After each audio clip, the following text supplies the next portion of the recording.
So good morning guys. तो चलिए start करते हैं आज के यानी कि 26 मई के इंपॉर्टेंट करंट अफेयर्स को। तो इस प्रश्न में आपसे पूछ रहे हैं अभी हाल ही में पूरी तरह से ई शासित राज्य कौन सा बन गया है। तो आंसर होगा केरल। तो केरल देश का पहला राज्य बन गया है जो अपनी सार्वजनिक सेवाओं को पूरी तरह से ई गवर्नेंस प्लेटफॉर्म पर चलाएगा। यहाँ इंटरनेट सेवा को नागरिक का मौलिक अधिकार माना जाएगा। मतलब अब राज्य में सभी सरकारी सेवाएं ऑनलाइन आ चुकी हैं। अब आपको सरकारी कार्यालय के चक्कर लगाने की जरूरत नहीं पड़ेगी। तो अब बात यहाँ पे केरल की है। तो ये रहा मैप में केरला। देखो इसकी कैपिटल तिरुवनंतपुरम है। भारत का पहला स्पेस टेक पार्क आपको यहीं पे मिलेगा। विक्रम साराभाई स्पेस स्टेशन आपको यहीं पे मिलेगा। और विश्व का पहला ताड़ के पत्तों का पांडुलिपि संग्रहालय कहाँ बना? केरल के तिरुवनंतपुरम में। और इस साल दिसंबर में 5वां वैश्विक आयुर्वेद फेस्टिवल होगा तिरुवनंतपुरम में। अभी फ्रांस और भारत के बीच में फ्रेंजेक्स एक्सरसाइज का आयोजन हुआ तिरुवनंतपुरम में। यहाँ के मुख्यमंत्री हैं पिनाराई विजयन, गवर्नर है आरिफ मोहम्मद खान। देखो यहाँ पे आपको साइलेंट वैली नेशनल पार्क मिल जाएगा, पेरियार नेशनल पार्क मिल जाएगा, एर्राविकुलम नेशनल पार्क आपको यहाँ पे मिल जाएगा, इडुक्की डैम आपको यहाँ मिलेगा जो कि पेरियार नदी पर है। और केरल के जो पूर्व स्वास्थ्य मंत्री रही हैं के शैलजा, अभी उनकी आत्मकथा आई है किस नाम से? My life as a comrade. बाकी भारत का पहला खुले में शौच मुक्त यानी कि ODF+ जिला बना था केरल का वायनाड जिला। अभी एक पंचायत एक खेल का मैदान परियोजना शुरू की थी केरल सरकार ने। केरल की पहली वंदे भारत मेट्रो ये तिरुवनंतपुरम से कासरगोड के बीच में चली। और भारत की पहली जल मेट्रो परियोजना ये शुरू हुई केरल के कोच्चि में। और केरल का जो सर्वोच्च पुरस्कार है केरल ज्योति ये दिया गया MT वासुदेवन नायर को। और भारत की पहली ड्रोन फॉरेंसिक लैब कहाँ पे शुरू हुई? केरल में। भारत का पहला संविधान साक्षर जिला बना केरल का कोल्लम जिला। वैसे अभी शिक्षा मंत्रालय के अनुसार सबसे ज़्यादा साक्षरता दर वाला राज्य केरल है, 94% लिटरेसी रेट है। और सबसे कम बिहार की है 61.8%। और देश की पहली डिजिटल यूनिवर्सिटी ये बनेगी केरल में। देश का पूर्ण डिजिटल साक्षरता वाला पहला ग्राम पंचायत पूछेंगे तो पुल्लमपारा जिला है। तो आंसर होगा पुल्लमपारा। और अगर आपसे पूछे कि आदिवासियों को बुनियादी दस्तावेज प्रदान करने वाला देश का पहला जिला वायनाड जिला, देश का पहला संविधान साक्षर जिला कोल्लम जिला, और देश का पहला पूरी तरह से डिजिटल बैंकिंग वाला राज्य कौन सा बना? तो आंसर होगा केरल। और केरल का जो कुंभलांगी गांव है ये भारत का पहला सैनिटरी नैपकिन मुक्त गांव बना है। और केरल हाईकोर्ट भारत का पहला पेपरलेस हाईकोर्ट भी बना था। भारत का पहला जेंडर पार्क भी आपको केरल में मिल जाएगा। भारत का पहला ग्राफीन नवाचार केंद्र भी आपको केरल में मिल जाएगा। तो केरल से संबंधित ये सारे करंट अफेयर्स के प्रश्न मैंने आपको रिवाइज कराए। ये सारे 2023 वाले पॉइंट मैंने आपको रिवाइज कराए, इनको ध्यान रखना। और आज हो सकता है बैकग्राउंड में थोड़ी बहुत नॉइस आपको आ जाए क्योंकि बाहर आंधी तूफान चल रहे हैं, बहुत ज़्यादा ही चल रहे हैं। इतना भयंकर कि हमारे आगे का एक पेड़ टूट चुका है, तो आप समझ जाओ। इसलिए बहुत तरह तरह की आवाज़ें आपको सुनाई दे सकती है। और सेशन अच्छा लगे तो प्लीज़ वीडियो को लाइक करके शेयर ज़रूर कीजिएगा। अभी हम बढ़ते हैं आगे। फिर बताइए अभी हाल ही में विश्व थायराइड जागरूकता दिवस कब मनाया गया? तो आंसर होगा 25 मई को। तो हर साल 25 मई को वर्ल्ड थायराइड अवेयरनेस डे के रूप में मनाया जाता है। इस दिन को मनाने का उद्देश्य है थायराइड से संबंधित विकारों के बारे में जागरूकता फैलाना। कब से इसको मना रहे हैं? सन 2008 से। थायराइड ये एक ग्रंथि है, ग्लैंड है, गले में होती है। ये एक छोटी सी होती है, H आकार की बोल दो या तितली के आकार की होती है ये। और कौन सा हार्मोन रिलीज करती है ये? Thyroxine hormone. और एक और प्रश्न बनता है यहाँ से कि मनुष्य की सबसे बड़ी अंतःस्रावी ग्रंथि कौन सी है? यानी कि एंडोक्राइन ग्लैंड तो थायराइड ही है। वैसे अगर नॉर्मल आपसे प्रश्न पूछा जाए कि सबसे बड़ी, हमारे शरीर की सबसे बड़ी ग्रंथि, तो फिर आंसर आपका हो जाएगा लीवर। अच्छा ये बताओ आयोडीन की कमी से कौन सा रोग होता है? गलगंड, या जिसे आप घेंगा बोलते हैं या अंग्रेजी में गोइटर बोलते हैं। और देखो जब भी डे वाला क्वेश्चन आता है हर बार मैं आपको उस महीने के सारे इंपॉर्टेंट डेज रिवाइज कराता हूँ, जैसे कल भी करवाया था। तो आज मैं आपको रिवाइज नहीं करा रहा हूँ, लेकिन मैं ऐसे भी नहीं छोड़ रहा हूँ। 2-3 प्रश्न मैं आपसे डे के ही पूछ लेता हूँ। आप मुझे बताओ, एक तो विश्व मधुमक्खी दिवस कब मनाया गया? World bee day. एक अभी विश्व प्रवासी पक्षी दिवस हमने कब मनाया? और विश्व हाथ स्वच्छता दिवस, वर्ल्ड हैंड हाइजीन डे। ये 3 प्रश्नों के उत्तर दो, हम बढ़ते हैं आगे। चलिए फिर बताइए अभी हाल ही में कृत्रिम पैरों से दुनिया की सबसे ऊंची चोटी फतेह करने वाले पहले व्यक्ति कौन बन गए? तो आंसर होगा हरिबुधमागर। और दुनिया की सबसे ऊंची चोटी यानी कि हम बात कर रहे हैं यहाँ पे माउंट एवरेस्ट की, तो हरिबुधमागर ये नेपाल के पूर्व गोरखा सैनिक हैं जिनके दोनों पैर नहीं है, पर उन्होंने हार नहीं मानी और नकली पैरों की मदद से माउंट एवरेस्ट को फतेह कर लिया, और ऐसा करने वाले वो दुनिया के पहले व्यक्ति बन गए। अच्छा, इसी तरह से अगर आपसे प्रश्न पूछूं मैं कि माउंट एवरेस्ट को फतेह करने वाली पहली दिव्यांग भारतीय महिला का नाम क्या है, तो आंसर होगा अरुणिमा सिन्हा। और माउंट एवरेस्ट को फतेह करने वाली पहली भारतीय महिला बछेंद्री पाल। माउंट एवरेस्ट जिसकी ऊंचाई है 8848.86 मीटर, जिसको नेपाल में सागर माथा कहते हैं। और आपको याद है माउंट एवरेस्ट डे कब मनाते हैं? 29 मई को। क्यों? क्योंकि 29 मई 1953 में न्यूजीलैंड के एडमंड हिलेरी उनके शेरपा तेंजिंग नोर्गे के साथ सबसे पहले इस पर चढ़ाई की थी उन्होंने, इसीलिए। अभी कामेरिता शेरपा सबसे ज्यादा बार यानी कि 27 बार ये माउंट एवरेस्ट पर चढ़ चुके हैं। और जब भी इस तरह का प्रश्न आता है, कुछ इंपॉर्टेंट स्टैटिक प्रश्न मैं आपको रिवाइज कराता हूं, जैसे कि सबसे ऊंची चोटियां जो हैं उनको हम डिस्कस करते हैं। साथ में ये भी बताऊंगा कि वो किस देश में स्थित है। जैसे कि अफ्रीका की सबसे ऊंची चोटी माउंट किलिमंजारो है, किस देश में है? तंजानिया में। वहीं उत्तरी अमेरिका की सबसे ऊंची पर्वत चोटी माउंट डेनाली है, या जिसे माउंट मैकिनली भी कहते हैं, अलास्का में मिलेगी। वहीं दक्षिण अमेरिका की सबसे ऊंची चोटी माउंट एकांगुआ है, ये एंडीज पर्वतमाला में स्थित है, ये आपको मिलेगी अर्जेंटीना में। और अंटार्कटिका की है माउंट विंसन मैसिफ। ऑस्ट्रेलिया की है माउंट कोजियाको। एशिया की तो माउंट एवरेस्ट हो ही गया, और यूरोप की है माउंट एल्ब्रुस। तो ये पॉइंट्स पे आप ध्यान रखना। बढ़ते आगे, चलिए फिर बताइए, हाल ही में अंतर्राष्ट्रीय मानक संगठन के 44वें कोपोल्को सम्मेलन 2023 का मेजबान देश कौन सा है? तो आंसर होगा भारत। इसको अंग्रेजी में बोलेंगे ISO, इंटरनेशनल स्टैंडर्ड ऑर्गेनाइजेशन, अंतर्राष्ट्रीय मानक संगठन। और इसके अंदर एक समिति है जो उपभोक्ता अधिकार के लिए काम करती है, उसे बोलते हैं उपभोक्ता नीति पर समिति, यानी कि इंग्लिश में बोलोगे तो कंज्यूमर पॉलिसी कमिटी, या शॉर्ट में बोलो कोपोल्को। तो अभी इसके 44वें सम्मेलन का आयोजन किया गया और इसकी मेजबानी की भारत ने। भारत में कहाँ पे हुआ? ये नई दिल्ली में हुआ अभी 23 से लेकर 26 मई तक। वैसे हमारे वाणिज्य व उद्योग मंत्री कौन है? पीयूष गोयल है। देखो, इंटरनेशनल स्टैंडर्ड ऑर्गेनाइजेशन की बात करें, पहले 1947 में स्थापना होती है, हेडक्वार्टर जेनेवा स्विट्जरलैंड में है इसका। तो हम यूं कह रहे हैं कि भारत देखो इस बार काफी चर्चा में है। तो भारत किस किस की अध्यक्षता कर रहा है या किस किस कारण से न्यूज में है? कुछ मोटे मोटे पॉइंट्स आपको रिवाइज कराऊं तो एक तो भारत शंघाई कोऑपरेशन ऑर्गेनाइजेशन की अध्यक्षता कर रहा है। भारत G20 की अध्यक्षता कर रहा है इस साल। अभी मेंस हॉकी वर्ल्ड कप ये भारत में हुए थे उड़ीसा में। और हमने कहा कि अगले साल 2024 में क्वाड समिट का आयोजन या उसका होस्ट करेगा भारत। उसके अलावा ICC मेंस वर्ल्ड कप ये भारत में होंगे। और वुमेन्स बॉक्सिंग चैंपियनशिप को होस्ट कर रहा है भारत। वासेनार एग्रीमेंट को हेड कर रहा है भारत। तो इन सभी कारणों से भारत न्यूज में है, ये आप ध्यान रखना। बढ़ते आगे, और ये मोस्ट इंपॉर्टेंट प्रश्न हो जाता है आपका, हाल ही में अंतर्राष्ट्रीय बुकर पुरस्कार 2023 से किसे सम्मानित किया गया?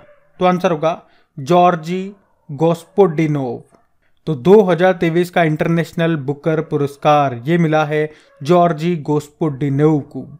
ये बुल्गारिया के लेखक हैं और अभी इन्हें इनके टाइम शेल्टर उपन्यास के लिए ये सम्मान दिया गया है।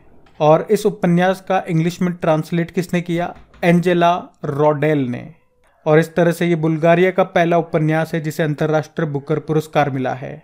2022 में किसे मिला था? गीतांजलि श्री को, उनके उपन्यास रेत की समाधि के लिए, जिसको अंग्रेजी में ट्रांसलेट किया था डेजी रॉकवेल ने, और बुक का नाम बन गया था अंग्रेजी में टॉम्ब ऑफ सैंड। देखो, अंतर्राष्ट्रीय बुकर पुरस्कार है ना, इसकी स्थापना होती है सन 2005 में। पहली बार ये दिया गया था इस्माइल कदारे को। आप जानते हो, ये तो हमने बात कर ली अंतर्राष्ट्रीय बुकर पुरस्कार की। एक बुकर पुरस्कार भी होता है, ये तो अंतर्राष्ट्रीय बुकर पुरस्कार है और एक बुकर पुरस्कार होता है। तो 2022 में बात करेंगे तो 2022 में जो ब्रिटेन का बुकर पुरस्कार है वो जीता था शेहान करुणा तिलिका ने। वो श्रीलंकाई लेखक है। तो ध्यान रखना ये भी। बढ़ते आगे। फिर बताइए, अभी हाल ही में किस राज्य सरकार ने शासन अपल्यादारी पहल शुरू की है? तो आंसर होगा महाराष्ट्र। तो अभी महाराष्ट्र के जो मुख्यमंत्री हैं एकनाथ शिंदे, इन्होंने शासन अपल्यादारी नाम से एक पहल शुरू की है महाराष्ट्र के सतारा जिले में।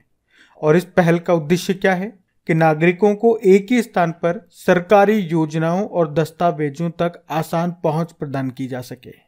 इसको अभी महाराष्ट्र ने शुरू किया। तो ये रहा मैप में महाराष्ट्र।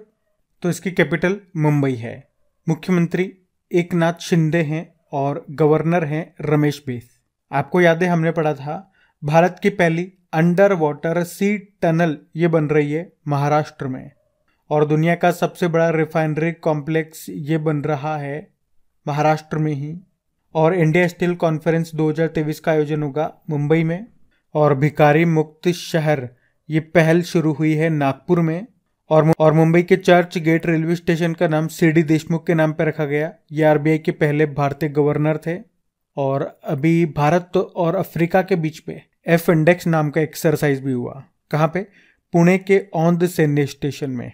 और दुनिया के सबसे बड़े और अनोखे दिव्यांग पार्क की आधारशिला ये रखी नागपुर में। और भारत सरकार पहला वेस्ट टू हाइड्रोजन प्लांट बनाएगी पुणे में। अभी जो खेलो इंडिया विंटर गेम्स 2023 का आयोजन है ये होगा कहाँ पे? जम्मू कश्मीर के गुलमर्ग में। और खेलो इंडिया यूनिवर्सिटी गेम्स जो 2022 वाले हैं जो अभी होने थे, तो कहाँ शुरू हो चुके हैं? उत्तर प्रदेश में। बाकी देखो, खेलो इंडिया विंटर गेम्स 2023 का आयोजन ये होगा जम्मू कश्मीर के गुलमर्ग में। और खेलो इंडिया यूनिवर्सिटी गेम्स 2022 का तीसरा संस्करण हुआ उत्तर प्रदेश में। अभी खेलो इंडिया यूथ गेम्स 2022 का 5वां संस्करण मध्य प्रदेश में हुआ, जिसमें टॉप पे रहा था महाराष्ट्र। बाकी दुनिया का पहला बांस बैरियर ये कहाँ पे स्थापित किया गया? विदर्भ में। और इसका नाम रखा है बाहुबली। तो ध्यान रखना ये पॉइंट्स। बढ़ते आगे। फिर बताइए, अभी हाल ही में किस राज्य ने हमर सुधर लायक अभियान को शुरू किया? तो आंसर होगा छत्तीसगढ़। तो अभी छत्तीसगढ़ के जो मुख्यमंत्री हैं भूपेश बघेल, उन्होंने दुर्ग जिले के सांकरा में ये हमर सुधर लायक अभियान को शुरू किया। इस अभियान का मुख्य लक्ष्य क्या है या मुख्य उद्देश्य क्या है? 1800 कुपोषित बच्चों को सुपोषित करना। तो ये राज्य में अपनी तरह का पहला जिला स्तरीय अभियान है। और ये भूख परीक्षण के माध्यम से बच्चों के विकास को प्रबंधित करने पर केंद्रित है। आपको याद आएगा एक सुपोषित माँ अभियान आपने पढ़ा होगा। इसको राजस्थान के कोटा में लॉन्च किया था, जो वर्तमान में हमारे लोकसभा स्पीकर हैं ओम बिरला ने। अब वैसे बात यहाँ पे छत्तीसगढ़ की है, तो ये रहा मैप में छत्तीसगढ़। देखो, छत्तीसगढ़ की कैपिटल क्या है? रायपुर है। मुख्यमंत्री हो गए भूपेश बघेल, गवर्नर है विश्वभूषण हरिचंद्रन। अभी यहीं पे मुख्यमंत्री वृक्ष संपदा योजना भी शुरू हुई थी।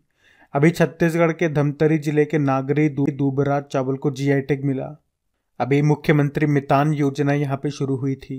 कौशल्या मातृत्व योजना यहाँ पे शुरू हुई थी, जिसमें दूसरी बेटी के जन्म पे 5,000 रुपये दिए जाएंगे। और छत्तीसगढ़ से याद रखना, ये पंडवानी नृत्य काफ़ी बार एग्जाम में आता है, ये छत्तीसगढ़ का ही है। और लेमरू हाथी अभ्यारण्य ये भी आपको मिलेगा छत्तीसगढ़ के कोरबा में।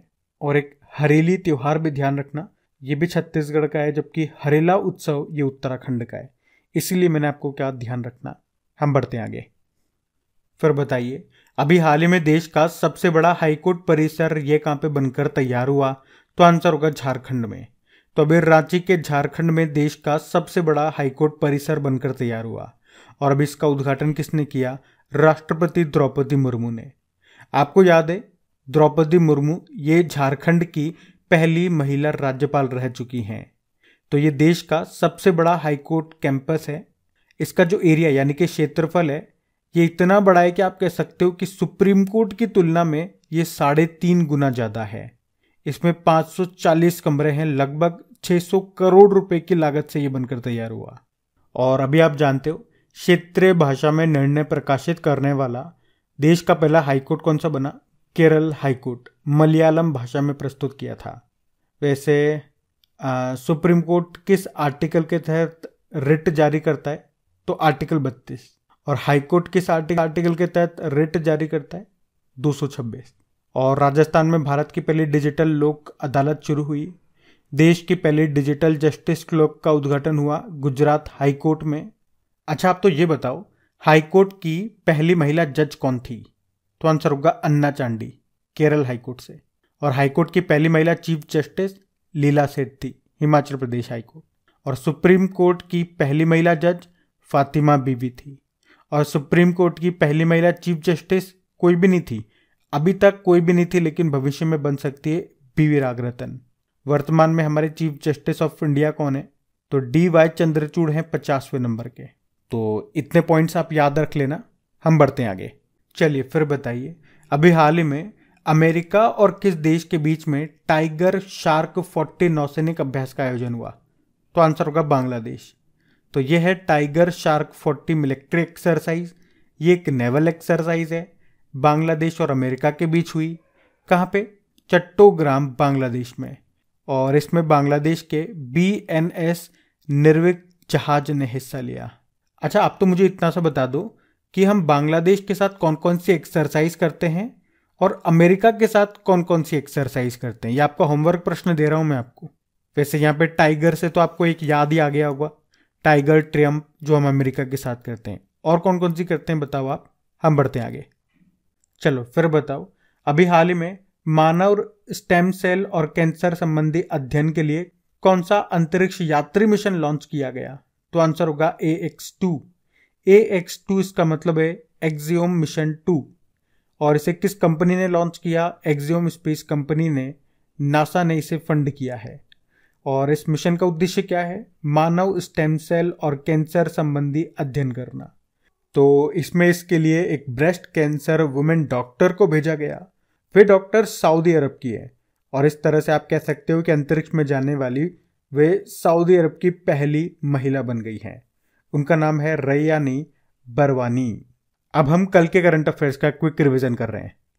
तो पहला प्रश्न आपसे पूछा, अभी हाल ही में शराब पर स्वास्थ्य चेतावनी लगाने वाला दुनिया का पहला देश कौन सा बना? आयरलैंड।